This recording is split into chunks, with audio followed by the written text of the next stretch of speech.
yang ada di laboratorium Pilot Lab. Nah, hari ini saya akan dibantu oleh rekan saya yaitu Alkafit. Nah, karena rekan saya ini akan bekerja di lantai 2 di ketinggian, maka akan menggunakan sederhana. Nah, mari kita lihat bagaimana cara menaiki anak tangga untuk menuju ke lantai 2. Ketika Anda menaiki anak tangga, pemain harus Anda kaitkan di atas Anda. Jadi ketika nanti badan jongkok, maka Anda tali yang ada. Kemudian ketika berada di atas, pemain harus tetap terkait dengan salah satu pasang pembatas yang ada di kaki.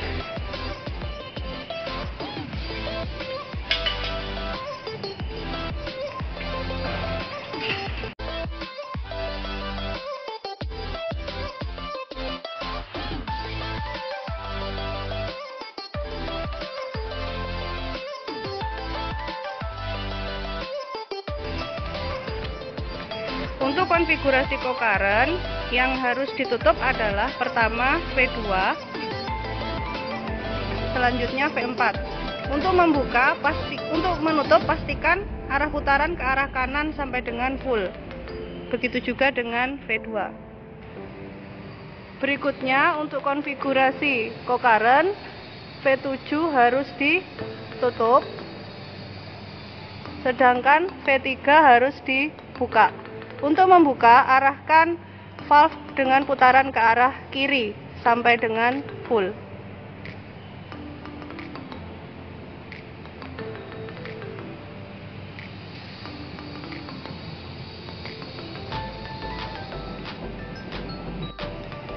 Berikutnya, masih dengan konfigurasi co-current, valve V5 ditutup. Jadi pastikan ke arah kanan tertutup secara maksimal. Kemudian V10 untuk konfigurasi co-current harus dibuka sehingga harus diputar ke arah kiri maksimal.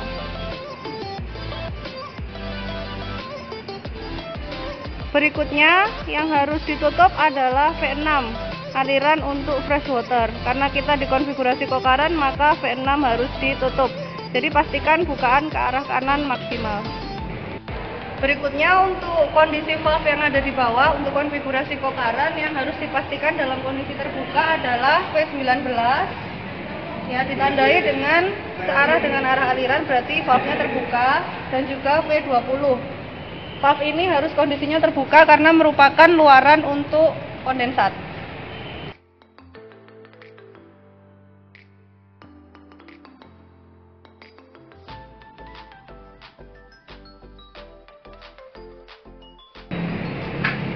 Nah, alat perpindahan panas yang ada di lantai 2 yang bisa kita lihat adalah W2.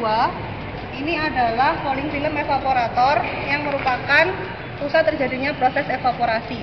Sedangkan W3 bisa Anda lihat di sebelah kanan saya, itu adalah kondensor dengan tipe cell and tube heat exchanger.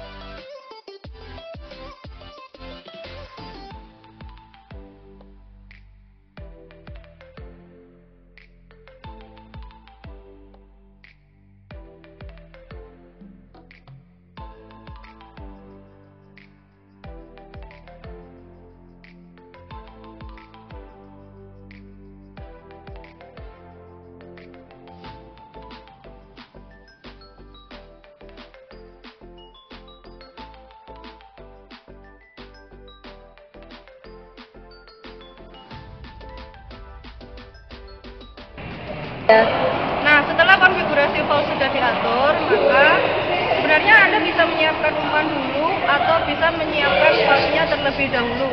Nah, di sini ketika kita ingin memulai untuk running, ya, yang pertama nanti yang harus Anda ingat adalah karena kita menggunakan pneumatic control valve, maka udara bertekanan harus disuplai melalui valve dengan garis pipa berwarna biru. Nah, untuk membuka ini buka ke arah kiri karena panel ini akan bekerja dan juga pneumatic control valve-nya akan bekerja saat ada suplai udara bertekanan. Nah, kalau sudah, sebelum kita mengaktifkan panel, kita bisa menyiapkan umpan juga yang mungkin akan disiapkan oleh anggota kelompok yang lain. Ini adalah T7, yaitu tangki umpan berisi larutan MgCl2. Umumnya kita membuat larutan dengan konsentrasi 250 gram MgCl2 dilarutkan dalam 60 liter air. Nah, yang harus diperhatikan di sini P18 harus selalu dalam kondisi terbuka. Ya, jadi untuk membuka ini ke arah kiri. Berikutnya, ketika larutan sudah dibuat, ya, maka umpan akan dipompakan melalui P1. P1 ini adalah pompa untuk umpan, ya, yang tugasnya mengalirkan fluida berupa FIF untuk bisa naik menuju bagian atas MFE.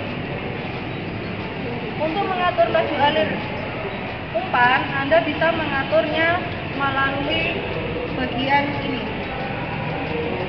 Ini untuk mengatur laju alir feed.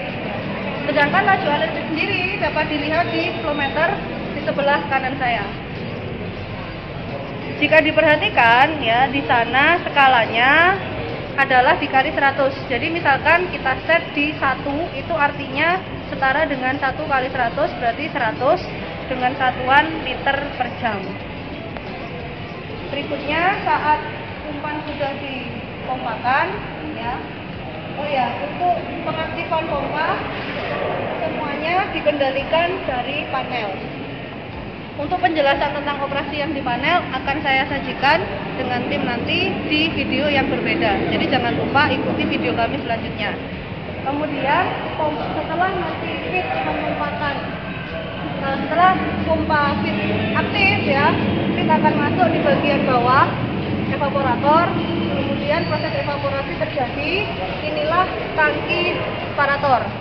Di sini akan terpisah fase uap, yaitu uap hasil evaporasi akan naik ke atas, masuki ruang kondenser, dan berakhir di tangki destilat. Tangki destilatnya ada di sini.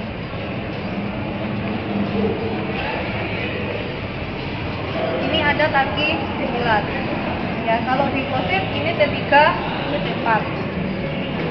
Kemudian untuk produk, karena tangkinya dia akan turun bagian bawah evaporator, kemudian masuk ke tangki 1 dan 2.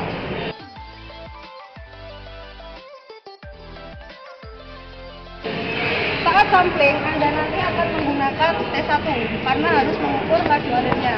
Jadi nanti T1 dibuka, T2 ditutup.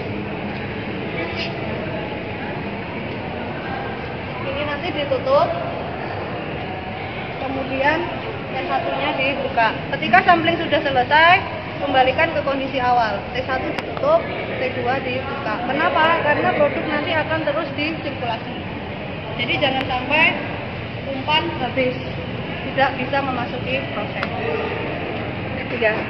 Berikut ini adalah cara untuk membuka dan menutup valve yang ada di peralatan yang terbuat dari glass. Nah, untuk membuka, Anda bisa lihat sebenarnya sumbat ini secara transparan dapat dilihat. Kalau Anda putar ke kanan, dia akan terangkat. Artinya ini akan membuka. Sedangkan ketika Anda putar ke arah yang sebaliknya, ya, dia akan menutup. Jadi yang Anda perhatikan kalau Anda bingung mana kanan dan kiri, perhatikan arah sumbatnya. Apakah naik atau turun. Kalau naik berarti terbuka, sedangkan jika turun maka tertutup. 3. Berikutnya yang juga harus kita perhatikan adalah berapa banyak volume destilat yang tertampung selama waktu pengamatan.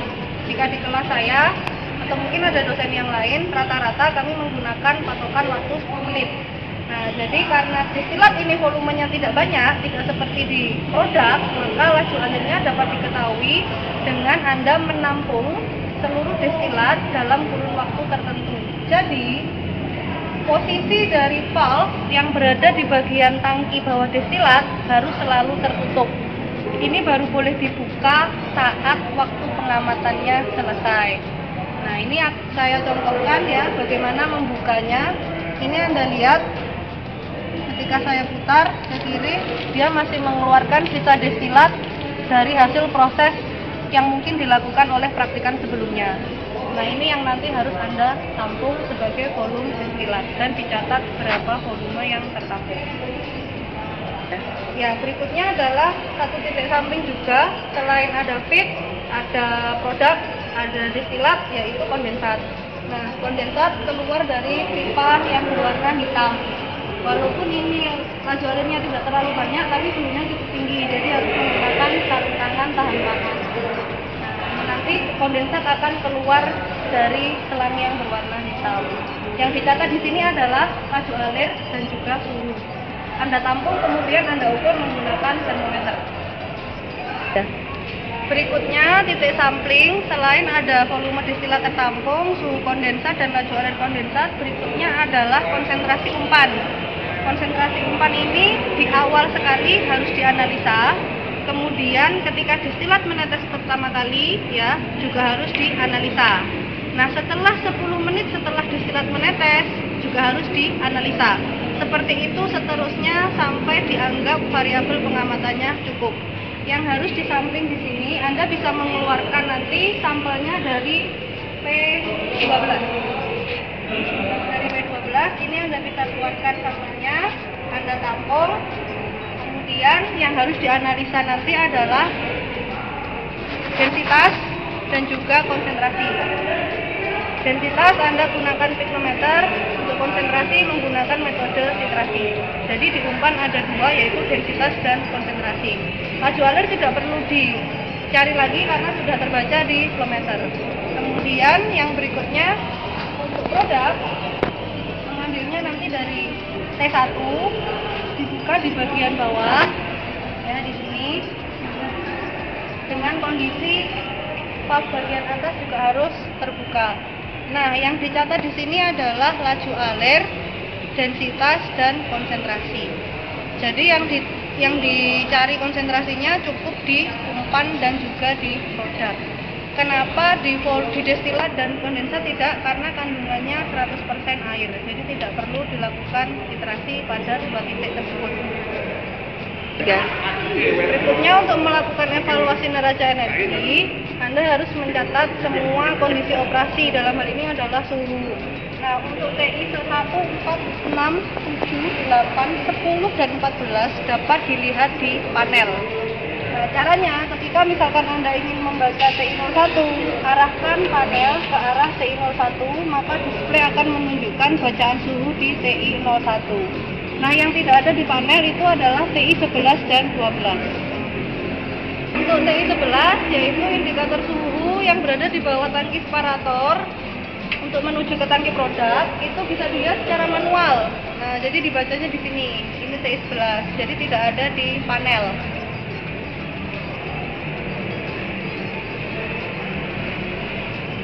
Jadi pinjauan dulu. Sudah.